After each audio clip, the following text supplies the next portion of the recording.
नमस्कार, अपने उत्तराखंड में आपका स्वागत है। मैं हूं आपके साथ प्रियंका तिवारी। शुरुआत करेंगे इस खास बुलेटिन की। उत्तराखंड के देहरादून में मुख्यमंत्री पुष्कर सिंह धामी ने देहरादून में आपदा प्रबंधन विभाग के साथ बैठक की। आपको बता दें, सीएम ने आगामी चारधाम यात्रा को लेकर संबंधित सभी तैयारियों को लेकर बैठक की है। साथ ही सीएम धामी ने कहा कि पिछले साल 17-18 अक्टूबर को आपदा आई थी, जिसकी जानकारी हमें पहले ही मिल गई थी, तो हमने अच्छे से तैयारी की थी, जिससे जानमाल को नुकसान नहीं हुआ था। आगे भी कोई घटना ना हो, इसे लेकर बैठक की गई है।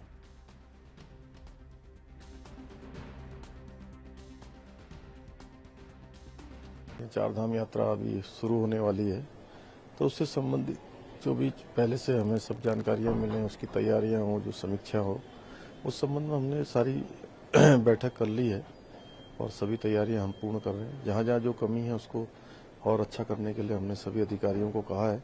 हमारी कोशिश है कि जैसे पिछले वर्ष आपदा से 17-18 जो अक्टूबर में आपदा आई थी पिछले वर्ष, उसकी पहले से हमको जानकारी मिल गई थी, उसकी हमने अच्छी तैयारी करी थी, जिसके कारण से जान माल को कोई क्षति नहीं हुई थी। निकट भविष्य में भी चूंकि हमारा प्रदेश प्रत्येक वर्ष आपदा से ग्रसित रहता है, तो उसी के संबंध में सब चर्चा हुई। सर, कोरोना भी थोड़ा धीरे धीरे बढ़ रहा है सर, इसको भी लेकर सर? हाँ, कोरोना को लेकर भी हमने चिंता व्यक्त करी है अभी, और इसमें कोरोना से संबंधित जो भी बचाव। चारधाम स्थलों से गैर हिंदुओं पर प्रतिबंध लगाने की मांग पर उत्तराखंड के सीएम पुष्कर सिंह धामी ने कहा कि हम अपनी संस्कृति को बचाने के लिए अभियान चलाएंगे। हम कोशिश करेंगे कि जिनके पास उचित सत्यापन नहीं है वे इसे करवाएं, और जिन लोगों के कारण स्थिति अस्थिर हो सकती है वे राज्य में प्रवेश न करें। भ्रष्टाचार को लेकर हमने जो एक ऐप और एक नंबर जो लॉन्च किया है 1064, उसको हम पूरी तरीके से पूरे प्रदेश के अंदर प्रभावी रूप से उसको काम करने के लिए और प्रभावी रूप से वो काम करे, उसके लिए हर उपक्रम कर रहे हैं और सभी विभागों को निर्देश दिए गए हैं कि कहीं पर भी किसी भी प्रकार की भ्रष्टाचार से संबंधित अगर बात आती है तो उस पर सख्त कार्रवाई की। धर्म और संस्कृति का केंद्र है, यहाँ पर अतिक्रमण के लिए कोई स्थान नहीं है, यहाँ पर सरकारी भूमि पर कब्जे के लिए कोई स्थान नहीं है। दंगा करने वाले, फसाद करने वाले या अनावश्यक रूप से धार्मिक उन्माद फैलाने वाले, उपद्रव करने वालों के लिए भी कोई स्थान नहीं है। हमने कहा है कि कल भी जो घटना हुई है उस पर ठीक प्रकार से जांच हो, सख्ती से जांच हो। जहां पर भी इस प्रकार की चीजें आएंगी वहां पर सख्ती से कानून की सर एक मांग बढ़ती जा रही है कि चारधाम क्षेत्रों से गैर हिंदुओं का प्रवेश वर्जित किया जाए। सरकार इसे कैसे देखती है और आपके संज्ञान में क्या बातें आई है? नहीं, हमारा प्रदेश शांत रहना चाहिए, हमारे प्रदेश की धर्म संस्कृति बची रहनी चाहिए। उसको लेकर सरकार अपने स्तर से भी इस पर ड्राइव चलाएगी और हम कोशिश करेंगे कि जिन लोगों के यहाँ पर ठीक प्रकार से वेरिफिकेशन नहीं है उनके भी वेरिफिकेशन हो। कोई इस प्रकार के व्यक्ति उत्तराखंड के अंदर ना आए जिनके कारण से यहाँ पर स्थिति खराब हो। आप सब लोगों के बीच में बहुत सारे हमारे जो विधायक भाई हैं, उन्होंने सभी ने अपनी अपनी तरफ से अपनी शुभकामनाएं दी हैं, अपनी शुभेच्छा प्रकट की है और सारी की सारी चीज़ें पार्टी हाईकमान के सामने रख दी गई हैं। जल्दी ही इस पर आगामी मानसून की अवधि को लेकर मुख्यमंत्री पुष्कर सिंह धामी ने वीडियो कॉन्फ्रेंसिंग के जरिए अल्मोड़ा जिला प्रशासन के साथ बैठक की। इस दौरान उन्होंने अल्मोड़ा जनपद में मानसून काल में सभी अधिकारियों के निर्देश दिए कि आपदा प्रबंधन की बुनियादी कार्य योजना पर फोकस करें, ताकि आपदा और राहत कार्य का फायदा आम लोगों को मिल सके। हमारा देश जब कोरोना महामारी जैसी बीमारी से जूझ रहा था, तब डॉक्टर, नर्सिंग स्टाफ कोरोना मरीजों की जान बचाने के लिए दिन रात एक किए हुए थे। लेकिन आज उन्हीं कोरोना योद्धाओं को सड़क पर अपनी मांगों के लिए बैठना पड़ रहा है। बता दें, ऋषिकेश के एम्स का नर्सिंग स्टाफ मार्च से अपनी मांगों को लेकर, नियमितीकरण को लेकर धरने पर बैठा है। अब राजधानी देहरादून के गांधी पार्क में बैठकर नर्सिंग स्टाफ धरना दे रहा है। उधर हड़ताल पर बैठे कोरोना योद्धाओं से मिलने के लिए कांग्रेस प्रदेश अध्यक्ष करण माहरा और पूर्व मुख्यमंत्री हरीश रावत पहुंचे हैं। सर, मेरा नाम शाहनवाज आलम है। सर, हम कोविड काल में लगाए गए कर्मचारी है सारे। यहाँ पे 130 नर्सिंग स्टाफ और 13 पैरामेडिकल स्टाफ है, जिसको बिना ही नोटिस दिए गए बाहर कर दिया गया। सर, हमें कोविड के टाइम पे अपनी जान जोखिम में डाल के यहाँ पे काम किया है। जबकि पेशेंट के घर वाले उसके साथ नहीं आ रहे थे, तब लोग हम उनके साथ में खड़े थे। अब इन लोगों ने जब तक कोविड चल रहा था तब तक हमारा इस्तेमाल किया। अब कोविड जैसे ही कोविड के केसेस कम हुए, इन लोगों ने हमें बिना किसी प्रायोरिटी नोटिस के हमें बाहर कर दिया गया। 31 लास्ट को हमारा लास्ट था, 30 मार्च को हमें नोटिस मिला। उस नोटिस में शाम को ये लिखा गया था कि कल से आपकी सेवाएं समाप्त हो रही है। वो नोटिस भी किसी ऑफिशियल हमारे हैंड में नहीं दिया गया, सिर्फ व्हाट्सएप के ग्रुप में वायरल हुआ। तो अब हमारी गवर्नमेंट से यही मांग है कि हमारे कि जो भी हेल्थ डिपार्टमेंट से जुड़ी चीज़ें हैं उसमें हमें समायोजित किया जाए।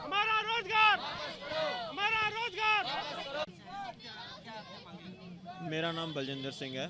हम ऋषिकेश से आए हैं। हमें 2021 में रिक्रूट किया गया था एम्स के द्वारा। एक IDPL में सेटअप बना था DRDO का 500 बेडेड हॉस्पिटल।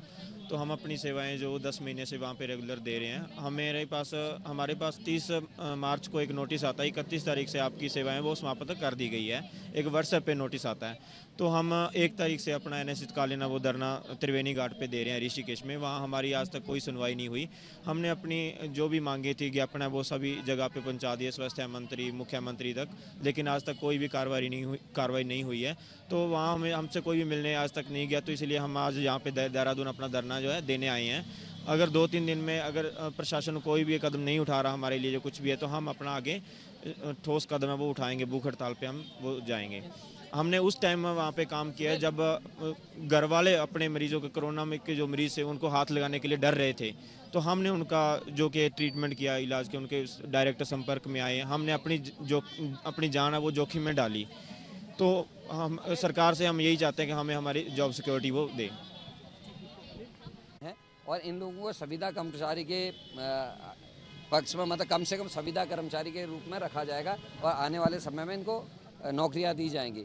लेकिन आज दुर्भाग्य है, जब सरकार बन गई, चुनाव हो गए, उसके बाद जिन लोगों ने अपनी जान को खतरे में डाल दिया, और अपने ही जान को नहीं, अपने परिवार की, क्योंकि जो आदमी कोरोना पेशेंट्स के संग काम कर रहा है उसके साथ साथ उसके बच्चों को भी इन्फेक्शन हो सकता है, उसकी माँ को, उसके पिता को भी इन्फेक्शन हो सकता है। इन लोगों ने अपने परिवारों को खतरे में डाला, अपने जीवन को खतरे में डाला। और जिन लोगों को इनाम देना चाहिए था, प्रोत्साहित करना चाहिए था, उनको इनाम देने के लिए प्रोत्साहित करने के बजाय नौकरियों से निकाला जा रहा। और धन सिंह रावत जी को ये जवाब देना होगा कि उन्होंने विधानसभा के सत्र में करण मेहरा के प्रश्न पे इनको संविदा में रखने का वादा किया था। अपने वादे से अगर वो मुकर रहे हैं तो उनको त्यागपत्र दे देना चाहिए। ऐसा मंत्री, ऐसी सरकार जो विधानसभा में अपने किए गए वादों को याद न रखे, और कोरोना जैसी महामारी में जब नेता गायब हो गए, छिप गए, जब बड़े बड़े समाज सेवी जो बनते थे वो छिप गए, कहीं मैं ना मर जाऊं, उस समय मेरे छोटे भाई बहन अपनी जान को खतरे में डालकर लोगों की सेवा करने का काम कर रहे थे। अपने परिवार, अपने बच्चे, अपनी बूढ़ी माँ, अपने पिता को खतरे में डालने का काम कर रहे थे। ऐसे लोगों के साथ हम खड़े हैं। मेरे नेता प्रतिपक्ष, चाहे वो यशपाल आर्या जी हैं, चाहे हमारे सभी सम्मानित विधायकगण हैं, इस मामले को विधानसभा में रखेंगे। और मैं करण मेहरा। उत्तराखंड प्रदेश में लोगों की धार्मिक भावनाएं भड़काने के विरोध में कांग्रेस पार्टी ने आज सद्भावना सौहार्द बनाए रखने के लिए प्रार्थना सभा का आयोजन किया। इस दौरान सभी धर्मों के धर्मगुरुओं ने की प्रार्थना में शिरकत की। इसके साथ ही कांग्रेस जनों ने 20 मिनट का मौन धारण करने के बाद गांधी जी के भजन गाकर सर्वधर्म सद्भाव प्रार्थना की। तो वहीं इस मौके पर कांग्रेस प्रदेशाध्यक्ष करण माहरा ने सरकार पर जमकर निशाना साधा।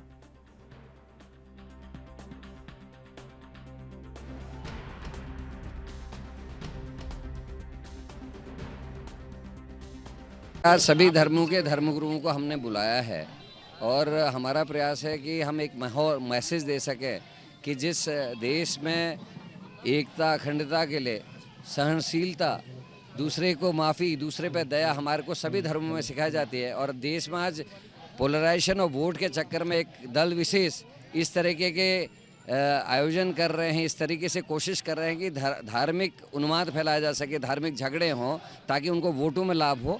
तो हम देश के नागरिकों को जागरूक कर रहे हैं कि हम याद दिलाना चाह रहे हैं कि बचपन को हमको स्कूलों में क्या सिखाया जाता था, हिंदू, मुस्लिम, सिख, ईसाई हम सब हैं भाई भाई, ताकि देश मजबूत रहे, देश की अखंडता बनी रहे। अगर एक परिवार के चारों भाई आपस में लड़ेंगे तो वो परिवार टूट जाता है। और ये देश को तोड़ने की साजिश जो एक पार्टी अपने अनुयायियों से करवा रही है, लोगों को डरा रही है, भय का वातावरण पैदा कर रही है, हम लोगों को, जो आम नागरिक हैं, उनको जागरूक करना चाहते हैं। हम चाहते हैं कि ये संदेश उनके मन में बना रहे और आपसी सौहार्द, आपसी माहौल जो भारत का है वो प्रेम पूर्वक रहे। उसी के लिए आज एक आयोजन हमने किया है।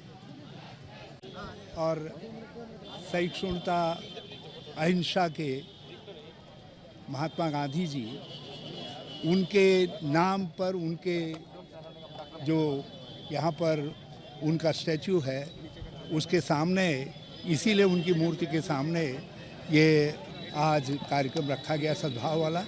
सब लोग आए, सभी धर्मों के लोग आए, सभी विचारों के लोग आए, सबका बहुत धन्यवाद। हमारे कांग्रेस के नेतागण भी आए, दूसरे विचारों के लोग भी आए, उन सब का धन्यवाद देते हैं। और हम सब लोग शांति, अमन के लिए, राज्य की बहबूदी के लिए, बेहतरी के लिए, उसकी तरक्की के लिए प्रार्थना करते हैं। और वो तभी संभव है जब हम सब लोग मिलजुल करके भाईचारे की बात की भावना से रहें। टाटा जलालपुर में जो कुछ हुआ उसको भूल करके हमको अपने पुराने सद्भाव को फिर से कायम रखना है, शांति व्यवस्था बनाए रखनी है। सरकार को चाहिए वो आगे बढ़ करके इसमें सहयोग करे।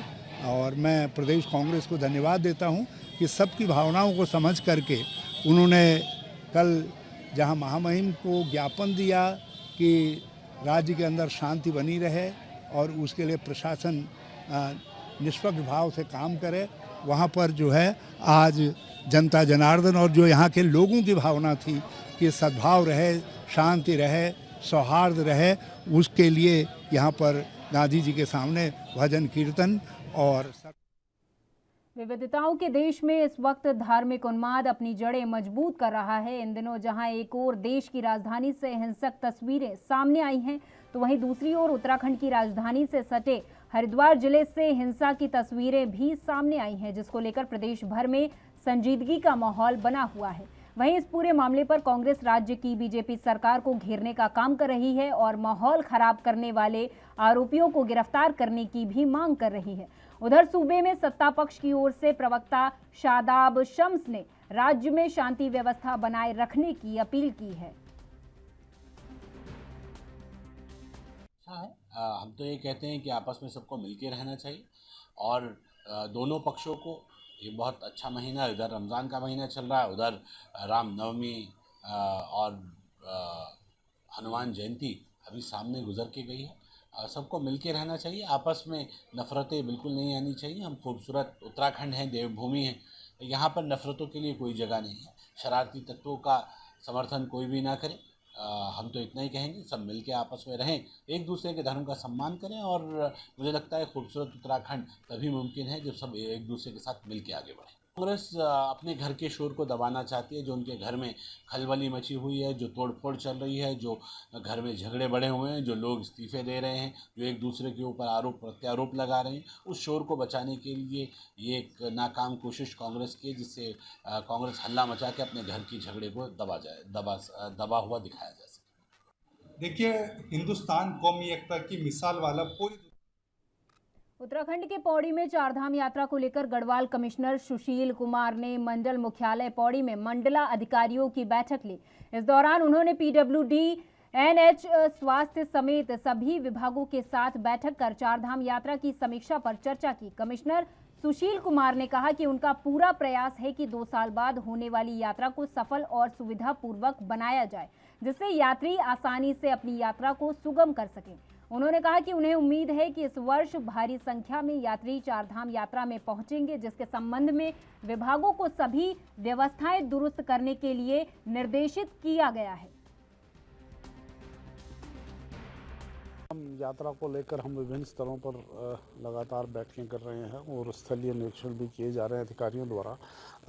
हमारा पूरा प्रयास है कि यात्रियों को एक सुविधाजनक चारधाम यात्रा इस वर्ष मिले और अपेक्षा ये है कि काफ़ी संख्या में श्रद्धालु इस बार चारधाम दर्शन के लिए आएंगे, तो इसलिए विभागों को पूरी तैयारी रखने के लिए निर्देशित किया जा रहा है। आज हमने अधिकतर जो सड़क मार्ग हैं, पीडब्ल्यूडी है, एनएच है, एनएचआई है, आरडब्ल्यूडी है, पीएमजीएसवाई है, तो इनकी समीक्षा की है और जहाँ जहाँ कमियाँ हैं उनको टारगेट दिया गया है कि वो 30 अप्रैल तक अपने सभी मार्गों में सुधार कर लें, अपूर्ण कार्य उनको पूर्ण करें और कार्यों में तेजी लाएं।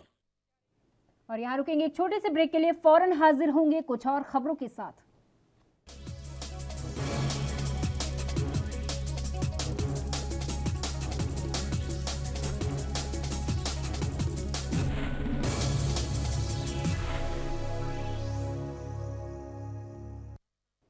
ब्रेक के बाद एक बार फिर से आपका स्वागत है। खबरों की ओर रुख कर लेते हैं। उत्तराखंड के अल्मोड़ा में देश के करीब 4.5 करोड़ पथ विक्रेताओं के लिए संघर्षरत नेशनल हॉकर्स फेडरेशन की कोर कमेटी ग्रुप की बैठक हुई। आपको बता दें कि अल्मोड़ा में आयोजित इस 2 दिवसीय बैठक में फेडरेशन के राष्ट्रीय पदाधिकारी, सुप्रीम कोर्ट और हाईकोर्ट के अधिवक्ता समेत कई सामाजिक कार्यकर्ताओं ने हिस्सा लिया।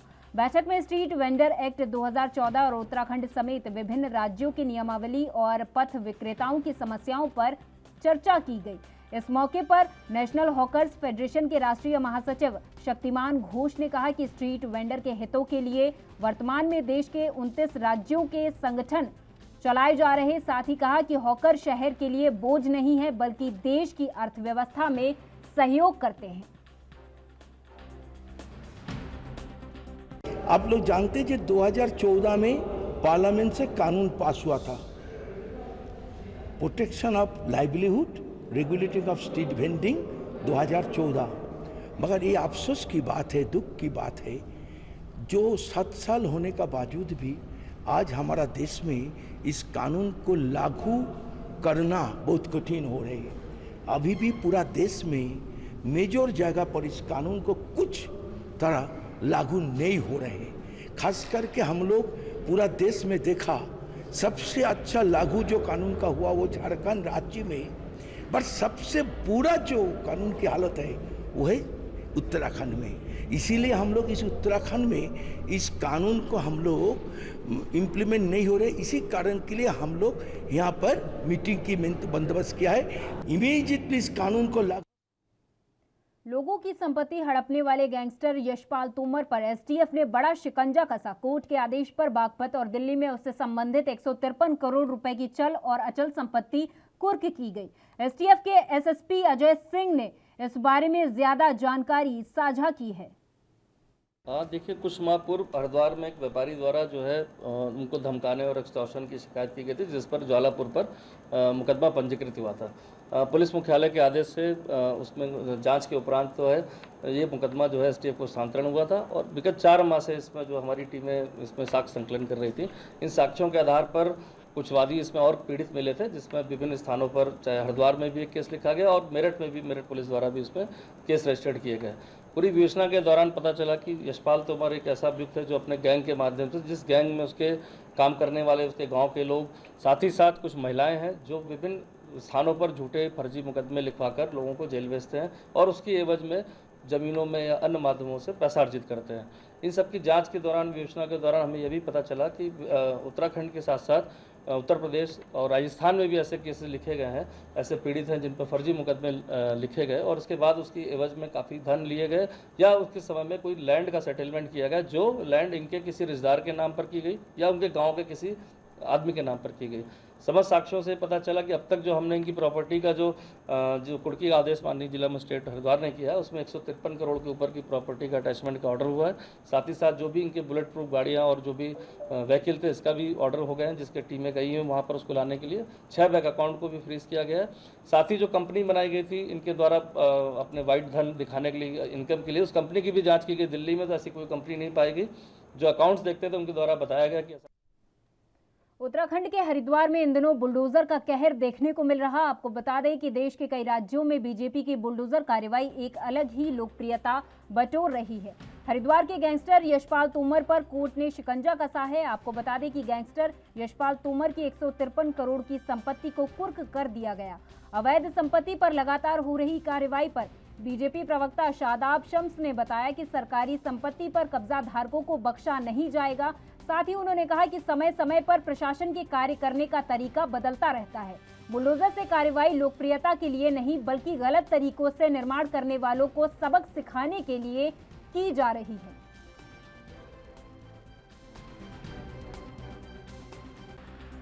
देखिए, अगर कहीं लोग परेशान करेंगे, लॉ एंड ऑर्डर का मजाक उड़ाएंगे, लॉ एंड ऑर्डर को हल्के में लेंगे, तो पुलिस अपनी कार्रवाई करेगी। कार्रवाई करने के कई बार तरीक़ों में बदलाव आते हैं, लेकिन पुलिस का काम लॉ एंड ऑर्डर को कंट्रोल करना है, झगड़ों को रोकना है और ईमानदारी के साथ लोगों का विश्वास है। हम देवभूमि उत्तराखंड में रहते हैं कि किसी के साथ इनजस्टिस ना हो, सबको न्याय मिले और शरारती तत्वों को सख्ती से निपटा जाए। और वो कहीं भी हो, कोई भी हो, हम किसी तरह का भेदभाव पे यकीन नहीं रखते, सबको साथ लेके चलते हैं और सबका साथ सबका विकास सबके विश्वास के नारे के ऊपर ये सरकार चल रही है। लोकप्रियता बटोर रही है, इस बारे में क्या? हम बुलडोज़र की लोकप्रियता के बिहाफ पे कार्रवाई नहीं कर रहे हैं। क्राइम रुके, झगड़े दंगे फसाद ना हो, जो बेलगाम लोग हैं, जो झगड़ा फसाद करते हैं, जो शरारती तत्व हैं, उन पे लगाम लगाने की एक कोशिश है। ये किसी पॉपुलैरिटी का हिस्सा नहीं है। हाँ, सितारगंज में अमरिया चौक पर अतिक्रमण के खिलाफ उप जिलाधिकारी तुषार सैनी ने संयुक्त प्रशासन की टीम के साथ अवैध अतिक्रमण पर बुलडोजर चलाया। अमरिया चौक पर बीते कई माह से बन रहे नए निर्माण की शिकायत पर संयुक्त प्रशासन की टीम ने बुलडोजर चलाकर अवैध निर्माण को ध्वस्त कर दिया। इसके अलावा अमरिया चौक से अतिक्रमण ध्वस्त करने के बाद मुख्य मार्केट और जेल कैंप रोड पर अवैध निर्माण, नाले के ऊपर किए गए निर्माण को प्रशासन की टीम ने ध्वस्त किया है। और जेल कैंप रोड तक हम इसको आज कर रहे हैं।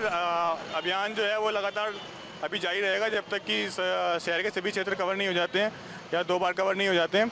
और इसमें हमने पहले ही सभी को नोटिस, जो परमानेंट है उनको तो नोटिस दिया हुआ है और जो टेम्परेरी स्ट्रक्चर है उसके लिए हमने प्रॉपर अनाउंसमेंट कराई है। और अभी हमने आज जेल कैंप तक हमने लगभग कवर कर लिया है। बाकी अभियान जो है वो लगातार जारी है। देखिए, अभी आज हमने शुरुआत की है। जैसे जैसे अभी हमारा जो है लेफ्ट हैंड साइड का ये हटा है अतिक्रमण, कल से हम इसी क्षेत्र में राइट हैंड साइड से हटाएंगे। फिर मीना बाजार भी है उसमें। और मेरे साथ इस खास पेशकश में बस इतना ही। आप देखते रहिए ANB न्यूज़। नमस्कार।